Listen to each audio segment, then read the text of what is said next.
오늘 설교의 제목은 누룩과 탄식이라는 제목입니다.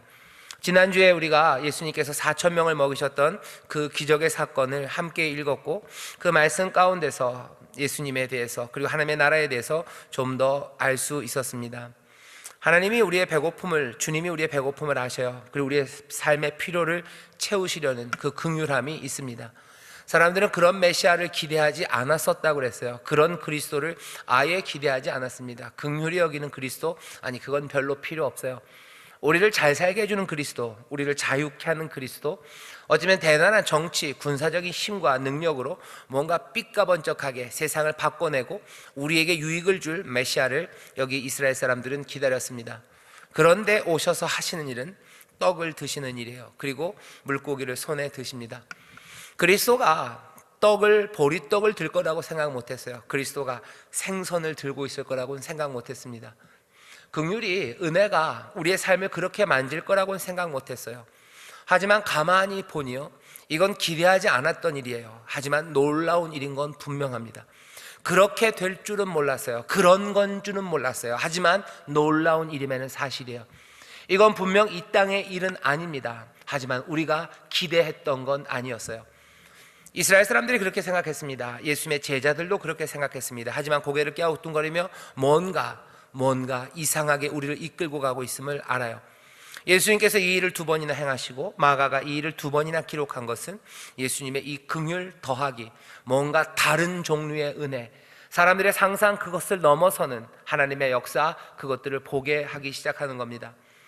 또 지난주에 말씀드렸던 게 8장 4,000명을 먹이시는 이 사건이 우리에게 2번이나 주어진 것은, 오병이어 5개로 5,000명을 먹이고 떡 7개로 4,000명을 먹이실 때 계속해서 제자들을 부르시죠. 너희가 먹어라 라고만 하지 않으셔요. 너희가 먹여라 라고 얘기하십니다. 떡을 나눠줘라, 사람들 앉혀라, 사람들 배부르게 하는 일에 예수님의 제자들 가장 가까이 있는 이들을 부르십니다. 우리가 예수께 가까이 갈수록 더 많이 배부를 거라고 기대하시면 좀 곤란합니다. 예수께 더 가까이 가서 주님 앞에 더 가까이 가면 은혜로 우리를 채우실 겁니다. 하지만 동시에 주께 더 가까이 가는 이들은 먹을 준비뿐만 아니라 나눌 준비를 하셔야 돼요. 내가 가진 건 많지 않습니다. 제자들에게 너에게 뭐가 있냐? 얼마나 있냐? 떡 7개입니다 라고 대답해요. 나눌 준비를 하지만 여전히 부족합니다. 하지만 부족한 것들을 채우시는 것은 예수님의 일이에요. 여기 마가복음 6장과 8장에서 반복해서 보이신 거예요. 제자들을 사용하십니다. 제자들에게 나누는 일을 하라고 하셔요. 나머지 준비는 다 누가 하십니까? 예수님이 하셔요. 제자들은 보리떡 5개 그리고 보리떡 7개, 그게 다였어요. 순종하며 그 일을 하나씩 해 나갑니다. 나머지 것들은 주님이 고민하실 일이고, 또 주님은 늘 그 고민을 멋지게 해결하셔요. 주님은 그 문제 잘 해결하시는 분입니다. 떡의 문제를 해결하시는 분이에요. 우리의 먹을 것의 문제, 긍휼히 여김을 받는 사람들의 삶을 일으키는 일에 하나님의 아들이신 예수 그리스도는 육신을 입어 이 땅에 오셔서 그랬는지 그 일을 너무나 잘 해결하십니다. 마가복음 6장과 8장 5,000명을 먹이시고 4,000명을 먹이신 그 일이 우리 가운데 보이셔요. 은혜가 역사합니다. 우리가 생각했던 것보다 훨씬 더 깊고 더 놀랍고 우리의 삶 깊이 들어오는 은혜가 새 세상을 만들고 있고요, 그 새 세상은 이미 그 광야에, 그리고 굶주리고 있는 그곳에 임해 있어요. 그것들을 보이신 겁니다. 그걸 보이셨어요. 은혜를 보이시고, 그리고 놀라운 하나님의 나라를 보이셨죠. 그런데 오늘 본문을 보면 바리새인들이 나와서 예수께 힐난합니다. 예수님을 비난해요. 뭘로 비난했을까가 궁금합니다. 나오지는 않아요. 하지만 예수께 힐난하여 그를 시험하여 가로되, 뭐라고 얘기합니까? 하늘로서 오는 표적을 구하거늘. 표적을 더 보이래요. 좀 더 멋있는 거, 하늘로서 오는 거 없냐는 거예요. 하늘로서 오는 거. 떡으로 사람들 먹이는 거 말고, 물고기로 사람들 먹이는 거 말고, 뭔가 좀 메시아다운 거, 하늘로부터 오는 거. 어쩌면 하늘에 번개를 치게 하는 거, 아니면 주문을 외우면 무슨 구름이 근두운이 오든지, 뭔가 하늘로서 오는 거 없냐는 거죠. 만나가 하늘에서 내렸는데 이건 지금 떡을 들고 축사하고 떼고 멋지긴 하지만 이건 하늘로서 오는 거 아니지 않냐요.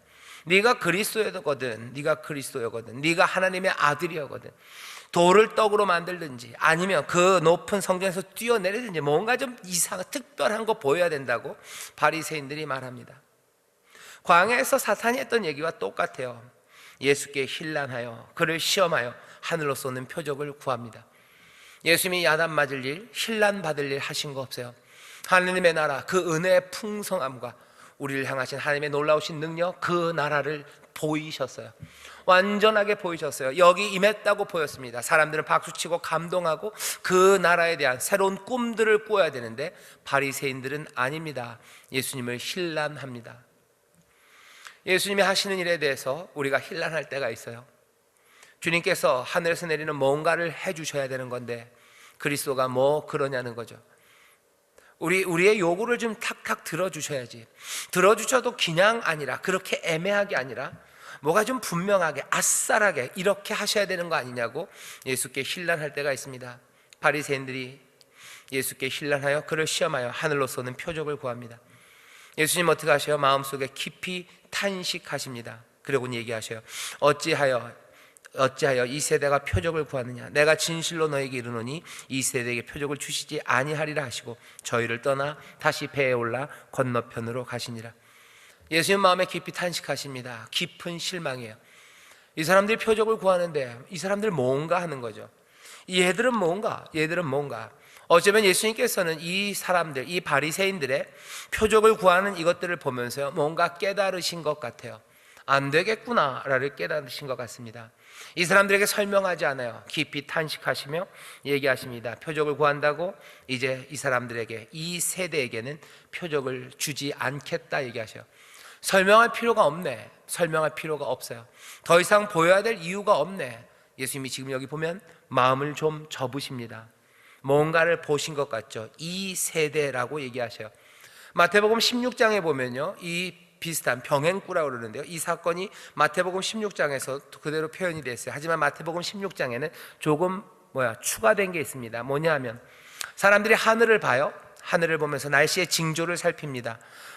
저녁이 붉고 하는 거 보면서 날이 맑겠구나, 비가 오겠구나, 하늘을 보면서 징조를 분별합니다. 하지만 이 시대의 표징, 그것들은 분별 못해. 너희는 왜 그걸 모르니? 라는 예수님의 의문 그리고 탄식입니다. 왜 모르니? 거기에 대해서 답을 아시는 것 같아요. 이제는 이 사람들이 이해를 못하는 게 아닌 것 같아요. 이 사람들에게 덜 보여준 게 아니에요. 예수님 충분히 보여주셨습니다. 하지만 이 사람들은 이제 더 이상 듣지 않아요. 표적이 필요 없습니다. 왜?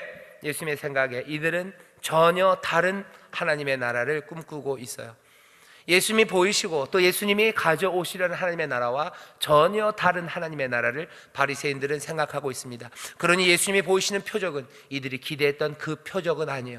그러니 예수님 말씀하시는 거예요. 내가 그 나라, 하나님 나라의 표적 더 이상 보일 필요가 없어요. 아무리 이걸 보여봤자 이 사람들에게는 이것이 하나님 나라의 표적으로 보이지 않아요. 우리가 그린 것, 거기에 맞춰서 표적을 내어 보이라는 거죠. 그러면 우리가 믿겠다고 예수님을 힐난합니다. 예수님은 그곳으로 따라갈 마음이 없으셔요. 예수님이 거기 따라갈 필요 없습니다. 예수님이 가져오실 하나님의 나라는 이미 정해져 있어요. 하나님이 뜻하신 하나님의 나라는 이미 정해져 있습니다. 바리새인들이 뭐라고 그려놓든지 그 나라가, 여기 하나님의 뜻과 예수 그리스도가 보이시는 그 나라에 부합하지 않는다면 더 이상 하나님 나라의 표적은 이 바리새인들에게 의미가 없습니다. 예수님은 접으신 것 같아요. 안 되겠구나 라고 접으신 것 같아요. 보여줘 봐야 지들 길을 가겠구나 라고 생각하시는 것 같아요. 하나님 나라를 아무리 설명하고 표적으로 보여줘 봐야 그들은 그들의 마음을 돌이키지 않겠구나 접으셔요. 예수님도 어쩌면 시간이 많으시다면 이들을 붙잡아 놓고 어떻게 하셨을 겁니다. 하지만 예수님도 시간은 많지 않으셔요. 예루살렘으로 가셔야 됩니다. 많은 사람들을 구원하는 그 길로 나아가셔야 돼요. 그러니 예수님은 여기서 지금 접으십니다. 깊은 탄식 가운데 접으셔요. 그러고서는 배를 건너가며 누룩 이야기를 하십니다. 탄식 가운데 예수님이 하시는 말씀이에요. 15절입니다. 예수께서 경계하여 가라사대 삼가 바리새인들의 누룩과 헤롯의 누룩을 주의하라 라고 하셔요. 바리새인의 누룩 조심해라 얘들아, 그리고 헤롯의 누룩 조심해라 라고 얘기합니다. 보통 누룩이라는 거는 이렇게 떡 같은 걸 반죽하면 부풀릴 때 쓰이는 거예요. 부풀릴 때 쓰는 거예요. 그러면 제가 좀 아는 것 같죠? 잘 모릅니다. 부풀릴 때 쓴대요.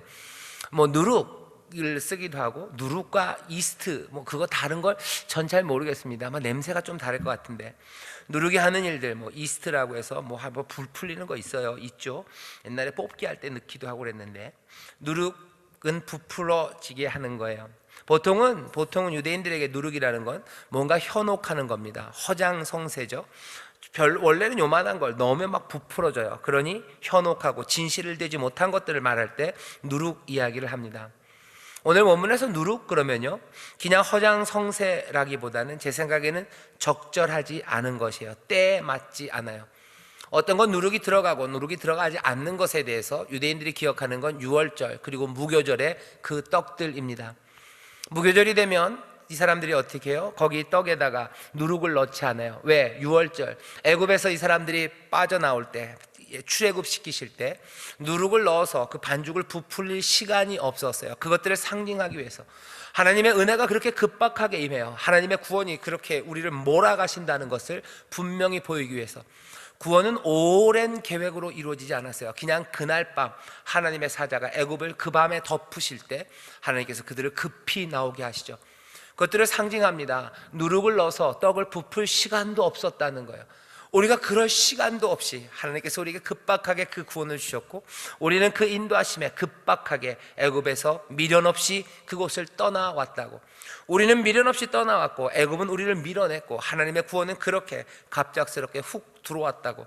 그래서 이 사람들은 누룩 없는 떡 무교병을 먹습니다.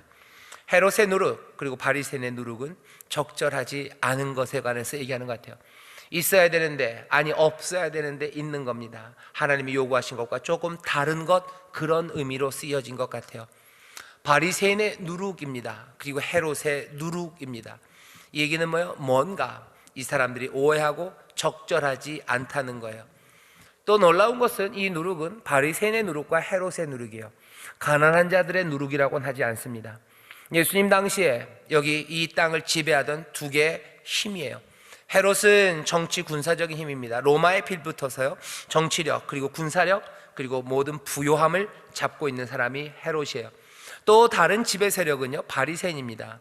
이 사람들이 정치, 군사 아니면 경제의 힘을 갖고 있지는 않아요. 이 사람들이 갖고 있는 건 도덕적인 우위입니다. 그리고 민족주의적인 정서입니다. 그리고 종교적인 우월감을 이 사람들이 가지고 있어요. 종교적으로 도덕적으로 우월합니다. 그리고 민족주의라는 어떤 힘을 바리새인들이 갖고 있어요. 헤롯은 그보다 훨씬 더 세속적이죠. 정치, 군사, 돈 이런 것들을 들고 있어요. 누룩은 어디서 나타나요? 여기 있는 이 바리새인과 헤롯처럼 뭔가 힘이 있는 그것들이 다른 것들을 보이는 겁니다. 하나님의 나라와 다른 것들을 여기 바리새인들이 말해요. 하나님의 나라라고. 헤롯도 말합니다. 하나님의 나라가 이렇게 될 거라고 다른 이야기들을 해요. 헤롯이 말하는 하나님의 나라에 대한 다른 관점, 바리새인들이 말하는 하나님의 나라에 대한 다른 관점, 그거 조심하래요. 왜? 그랬다가는 정말로 임하는 하나님의 나라를 알아보지 못합니다. 정말로 임하는 하나님의 나라를 기대하지 못합니다. 그리고 그것이 임하였을 때 영접하지 못합니다. 앞에서 바리새인들이 그랬어요. 표적을 보이는데도 우리가 갖고 있는 누룩, 우리가 갖고 있는 그 판단과 합쳐지지 않으니 하나님의 나라에 대한 표적이 아니에요. 그러니 우리의 누룩에 합당한 그 표적을 보이라고 요구해죠. 예수님은 헤롯의 누룩을 얘기합니다. 그리고 바리새인의 누룩을 조심하라고 얘기해요. 조심해라, 조심해라. 하나님의 나라에 대해서 다르게 생각하면 큰일 난다. 하지만 예수님이 또 탄식하실 일이 생겨요. 누군가는 그러더라고요. 어쩌면 이 성경에서 가장 슬픈 질문이랍니다. 예수님이 그 이야기를 하자 제자들은 뭐라고 대답합니까? 이는 우리에게 떡이 없음이로다. 떡 얘기를 하시나 보다. 누룩을 찾으시는 거 보니 떡 얘기를 하시나 보다. 우리 떡이 하나밖에 없는 걸 어떻게 알았을까? 이거 이제 또 굶게 생기는 거, 그것 때문에 야단치시나? 적어도 전에는 5개, 7개는 있었는데 이번엔 1개밖에 없으니 어쩌나? 그 얘기들 합니다. 예수님은 갑갑하셔요. 17절에서 예수께서 아시고 이르시되 너희가 어찌 떡이 없음으로 의논하느냐? 아직도 알지 못하며 깨닫지 못하느냐? 너희 마음이 둔하냐? 아직도 알지 못하는 거냐? 너네들도 아직도 모르는 거냐? 라고 물으시는 겁니다. 너네 아직 모르냐? 뭔지도 이 사람들은 몰라요. 뭔 얘기를 하시는 건가? 그 많은 표적들을 하나님 나라를 보이셨어요. 귀신을 쫓아내고 천국 복음을 전하고 병들을 고치시고 이제 오병이어를 통해서 그 은혜의 새로움과 그 나라가 여기 임하였음을, 이 광야에, 이 갈릴리에, 그리고 이 갈릴리 호수 건너편에 임하였음을 보이는데 이 사람들은 여전히 모릅니다. 하나님의 나라에 대해서 모릅니다. 떡에 관한 이야기인 줄 알아요. 오병이어, 보리떡에 관한 이야기인가. 예수님이 그걸 보시면서 너희 마음이 둔한 거냐, 깨닫지 못하냐, 너희가 눈이 있어도 보지 못하고 귀가 있어도 듣지 못하느냐, 또 기억지 못하느냐. 너희 기억하는 거 구체적인 팩트부터 체크하십니다. 내가 떡 5개를 5,000명에게 떼어줄 때 조각 몇 바구니를 거두었더냐.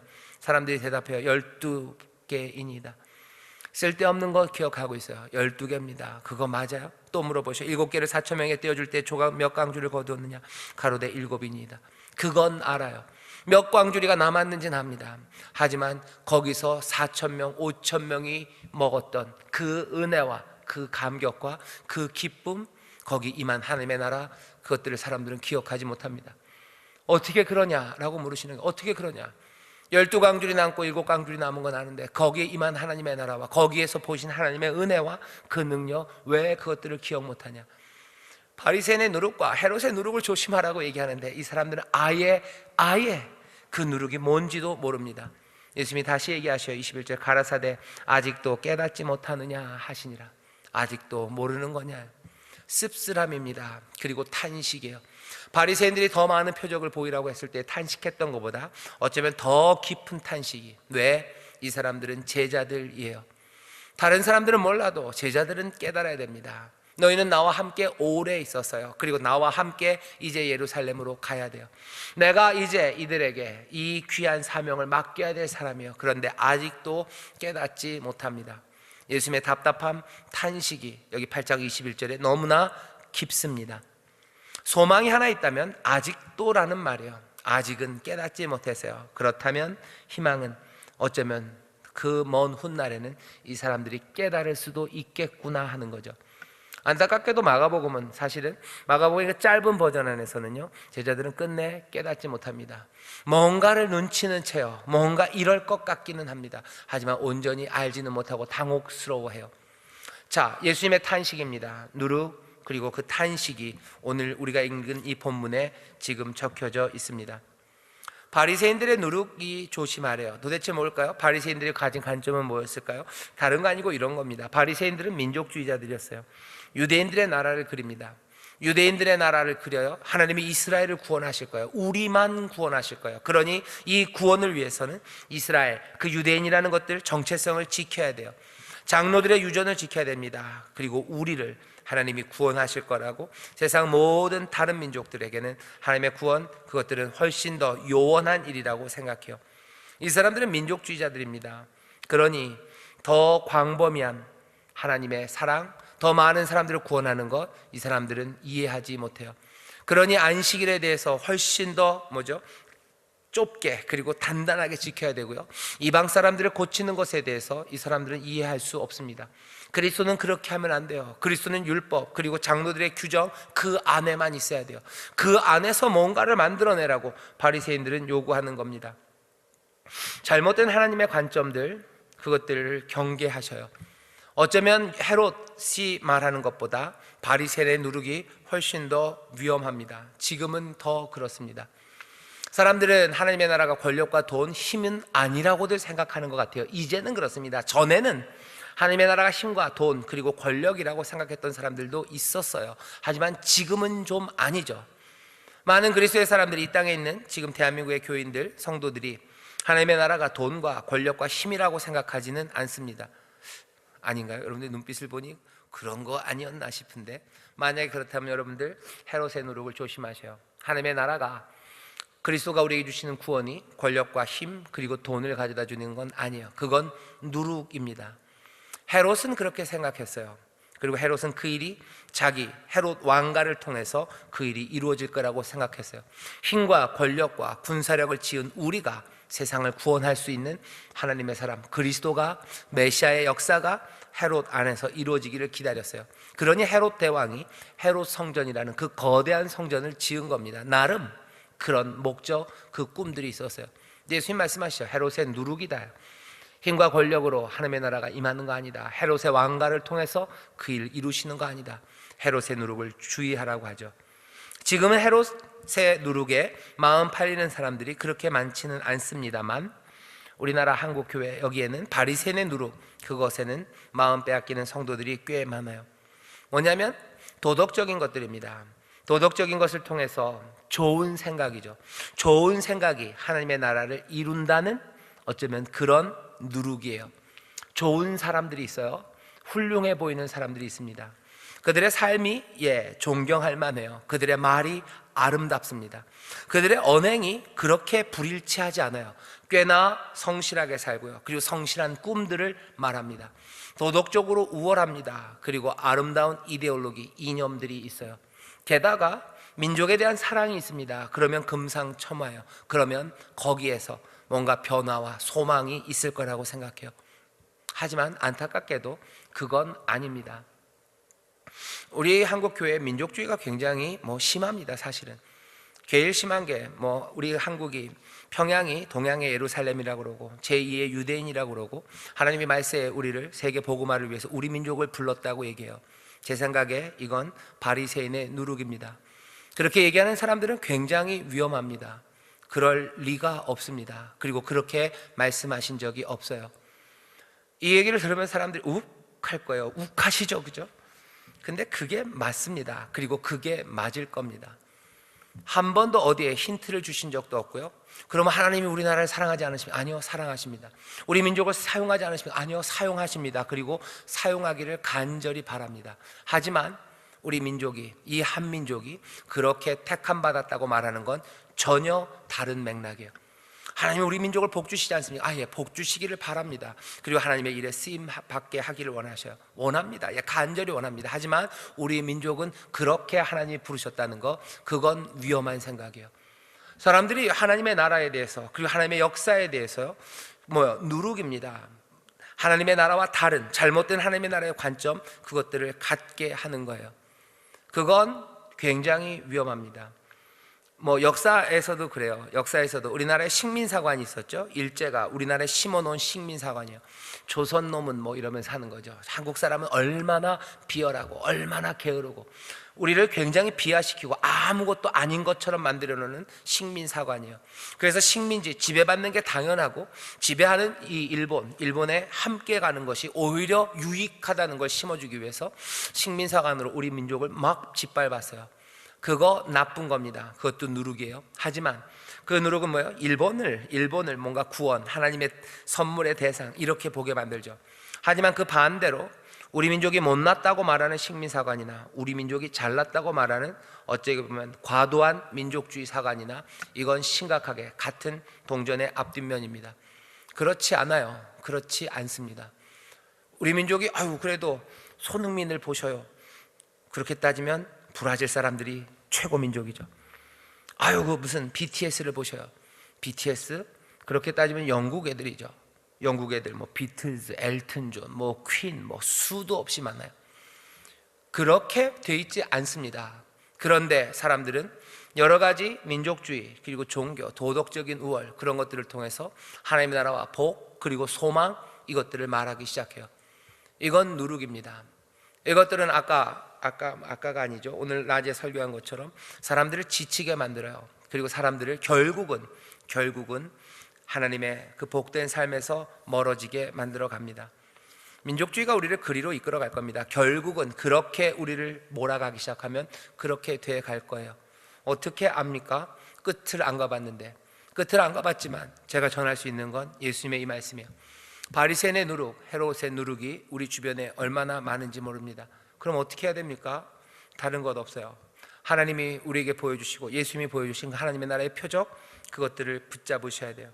이 시대의 관점들, 이 시대의 누룩들 그것들을 따라가지 말고 여기 오병이어가 보이시고 그리고 칠병이어가 보이신 것처럼 하나님의 나라와 그것이 임하였음을 제자들이 눈치채야 되고 알아야 되는 것처럼 우리도 알아야 됩니다. 훨씬 더 위대한 거예요. 이 땅의 이념과 민족주의보다 훨씬 더 크신 하나님의 나라가 우리 가운데 임합니다. 듣고도 듣지 못하고 보고도 보지 못한 사람들, 예레미야서 5장 21절을 인용하는 거예요. 너희가 눈이 있어도 보지 못하고 귀가 있어도 듣지 못하냐, 또 기억지 못하냐. 이 예레미야 5장 21절을 인용하면서 예수님이 이 말씀을 하신 건 그냥 너희들이 모르는구나 라는 걸 표현하는 것만은 아닙니다. 예레미야서 5장 21절은 이 내용이 있어요. 그리고 그 뒤에 22절부터는 그런 내용입니다. 바다도 선이 있어요. 파도가 계속 밀려오죠. 그러면 사실은 그렇게 계속 밀려오면요, 이 해안선을 계속해서 침범해 갈 것 같지만 아니다는 거죠. 바다가 그렇게 계속 밀려와도 선이 있는데 하나님의 말씀은 거예요. 이스라엘, 너희는 그 선을 넘었구나 하는 겁니다. 그 선을 넘었구나. 아마 바리새인들도 그런 것 같아요. 그리고 헤롯의 무리들도 그랬던 것 같아요. 이 사람들은 선을 넘었습니다. 그러니 예수님 말씀하시는 거예요. 아, 안 되겠구나. 이제는 때가 되었구나. 돌이킬 수 없는 시간이구나. 탄식하며 예수님께서는 아직도 모르는군 하고 접으시는 시간이 오신 겁니다. 이제 우리가 다음 주에 보면 맹인을 고치셔요. 눈먼 사람을 고치십니다. 그리고 하나님의 은혜로 베드로가 눈이 떠져요. 그리고선 어떻게 합니까? 예수 그리스도를 주로 고백하는 그 고백이 다음에 나옵니다. 뭔가 예수님의 사역의 변곡점이에요. 이제 하나님의 은혜가 역사하셔요. 새 일로 우리를 부르십니다. 하나님 나라를 보게 하시고 은혜 가운데 전혀 다른 고백을 해요. 사람이 만들어 놓은 바리새인의 누룩들, 그리고 헤롯의 누룩들, 그것들에서 구원을, 그리고 하나님의 나라를 찾으려는 모든 시도들, 그것들 내려놓아야 합니다. 조심하셔야 돼요. 도덕적인 우위들, 좋은 생각들, 민족주의들, 종교적인 우월감들, 그것들이 하나님의 나라를 가리는, 그래서 그 선을 넘어가 버리게 하는 그런 누룩으로 작용합니다. 어떻게 합니까? 저는 그렇게 얘기하고 싶어요. 다른 건 아니고 하나님의 나라, 그 나라를 우리에게 보게 하시는 성령의 놀라우신 은혜를 기대하시고, 그리고 어떻게 하셔요? 적어도 하나님의 나라는 사람이 만든 나라는 아닙니다. 쉽게 사람이 만든 것에 마음을 주지는 마셔요. 아마 그게 우리가 알 수 있는 제일 마지막 마지노선이 될 겁니다. 사람이 만든 종교, 사람이 만든 주의들, 이념들, 그리고 도덕들, 거기에 쉽게 마음 주지 마셔요. 하나님의 나라는 하늘로부터 임하는 거예요. 세상과는 전혀 다릅니다. 세상에 누군가 하나님의 나라를 만들고 이것이 가장 좋은 것이다라는 생각들, 그리고 빵빠레들, 그 배너들이 보이걸랑 그 길은 아닙니다. 헤롯이 배너를 걸어도 거기 따라가면 안 돼요. 바리새인이 걸어도 그것 따라가는 것 아니에요. 적어도 그 나라는 우리 가운데 하나님의 은혜로 임하는 나라고, 우리가 그 나라가 임하면 분명히 보게 됩니다. 이건 사람의 손으로 만들지 않은 나라임을 알아요. 이건 흔들리지 않는 나라임을 우리는 분명히 봅니다. 아직 그것이 보이지 않았습니까? 그렇다면 쉽게 마음 주지 마시고 기다리십시오. 그리고 기도하시고 주님을 따르셔요. 하나님의 나라가 우리 가운데 능력으로 임하는 거 조금씩, 하지만 더 분명하게, 몽땅을 다 휩쓰는, 뭔가 이 수입한다 그러는데요, 수입하는 식으로 이거다라고 몽땅을 다 뒤집는, 아직 그런 나라는 임하지 않았다고 전 분명히 생각합니다. 왜? 그 나라가 보였다면 우리는 분명히 알았을 거예요. 흔들리지 않는 나라가 임했다고, 하나님의 나라가 하늘로부터 임했다고 우리는 봤을 거예요. 하지만 아닙니다. 그렇다면 사람이 만드는, 이게 몽땅 다 이것이 하나님의 나라다 라고 말하는 것, 거기에는 고개를 도리도리 하는 게 맞습니다. 아니요, 하나님의 나라는 그렇게 임하지 않아요. 예수님이 그러셔요. 이 나라가 여기 있다 저기 있다 할 때 너희들 따라가지 말아라요. 그런 깃발에 따라가지 말아라. 하나님의 나라는 권능으로 임할 거예요. 번개가 동에서 서로 치는 것처럼 그렇게 단박에 임할 겁니다. 모두가 그 나라가 임할 때 볼 겁니다. 그리고 알 겁니다. 누군가 깃발을 걸었다면 거기에 대해서는 따라가지 마셔요. 기도하십시오. 그리고 주님 앞에 기도하시고 무릎 꿇으시고 성령의 인도하심 따라 하나씩 걸어가셔요. 쉽게 마음 빼앗기지 마십시오. 쉽게 바리새인의 누룩과 헤롯의 누룩에 마음 빼앗기지 마셔요. 미국이라는 깃발에 마음 빼앗기지 마셔요. 무슨 당이라는 깃발에 마음 빼앗기지 마세요. 무슨 주의라는 것에 마음 빼앗기지 마셔요. 거기에 우리의 마음을 빼앗기는 순간 어쩔 수 없이 다른 누룩, 그 누룩에 끌려가는 사람들이에요. 주님 얘기하십니다. 누룩을 조심하래요. 그러면 탄식하십니다. 그것들 따라가기 시작하면, 누룩을 따라가기 시작하면 하나님의 나라, 그 나라의 표적을 제대로 분별할 수 없어요. 주님은 탄식하십니다. 그 선이 넘어가지 않기를. 이스라엘을 향해서 하나님이 너희가 선을 넘었구나 라고 하는 그 시절이, 그런 때가 우리 가운데 오지 말아야 됩니다. 다시 한번 우리는 주님이 우리를 보면서 탄식하실지, 아니면 우리는 그 나라를 알아차리고 있는지, 우리는 아직도 깨닫지 못했는지, 아니 이제는 조금씩 그 나라가 어떻게 임하는지를 우리는 보고 있는지 오늘 이 밤에 다시 한번 보셔요. 좀 더 조심하십시오. 누룩을 조심하십시오. 예수님의 탄식 소리에 귀를 기울이십시오. 그리고 한 걸음 한 걸음 그 나라, 임한 나라들을 보며 따라가셔요. 아직 몽땅 다 덮는 그 나라는 임하지 않았어요. 하지만 그 나라가 구석구석 알뜰하게 그 은혜로 우리 가운데 임하셔요. 하루에 어떤 시간에 임하십니다. 예배하는 그 시간에 임하고 이곳에 임하시고, 또 그 임하시는 것은 충만하고 그리고 충분하고 놀라워요. 그 신선함이, 그리고 그 생명이 우리를 흔드는 역사가 아직 온 땅을 덮지는 않았어요. 하지만 분명한 하나님의 나라의 그 맛들을, 그리고 그 능력들을 우리로 보게 하셔요. 우리의 눈을 번쩍 여시고, 우리의 귀를 여시고, 우리의 심장을 뛰게 하시고, 여기 하나님의 나라가 임했다고 춤추며 소리치게 하시는 그 나라, 그 표적은 우리 가운데 분명히 임합니다. 그 안에서 기뻐하시고 다시 또 기도하며 나가시고, 그때 하나님의 은혜가, 그리고 놀라우신 역사가 우리 가운데 임하시고 새롭게 하시고, 그리고 결국은 이 땅을 덮으시는 그 하나님의 나라가 충만하게 임하게 될 줄 믿습니다. 기도하겠습니다. 하나님, 주님의 탄식하시는 음성을, 탄식하시는 그 마음을 우리가 봅니다.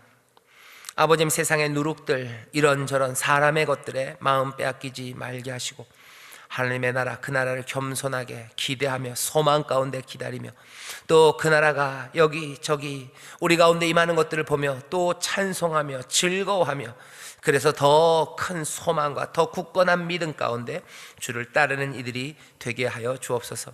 여기 있다 저기 있다 하는 말에 마음 빼앗기지 말게 하시고, 정치적인 것에 흔들리지 말게 하시고, 민족주의, 온갖 주의들, 거기에 하나님의 나라와 동일시하는 그 어리석은 누룩을 따라가는 그런 아버지 하나님, 가슴 아픈 일들 없게 하시고 늘 겸손하게 하늘을 바라보며 주가 우리에게 보이시는 은혜를, 그 역사를 보며 즐거워하고 또 소망하며 나아가는 하나님의 자녀들 되게 하여 주옵소서. 감사드리며 예수님 이름으로 기도하옵나이다. 아멘.